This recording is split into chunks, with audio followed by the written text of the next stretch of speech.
திருவள்ளூர் மாவட்டம் கும்மிடிப்பூண்டி பகுதியைச் சேர்ந்தவர் 38 வயதான சரஸ்வதி.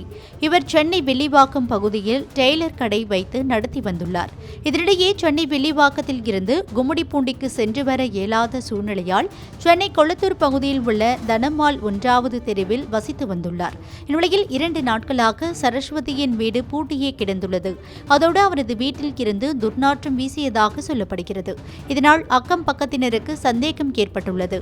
பின்னர் அவர்கள் போலீசாருக்கு தகவல் தெரிவித்த நிலையில் சம்பவ இடத்திற்கு வந்த போலீசார் கதவை உடைத்து காயங்களுடன் கிடந்த சரஸ்வதி உடலை பறிமுதல் செய்து விசாரணை மேற்கொண்டு வருகின்றனர். இந்த சம்பவம் அந்த பகுதியில் அதிர்ச்சியை ஏற்படுத்திய நிலையில் இந்த வழக்கு தொடர்பாக போலீசார் தனிப்படை அமைத்து இந்த மர்ம நபர்களை தேடி வருகின்றனர். பூட்டிய வீட்டில் பெண் ஒருவர் இரத்த காயங்களுடன் சடலமாக கிடந்த சம்பவம் சென்னையில் பரபரப்பை ஏற்படுத்தியுள்ளது.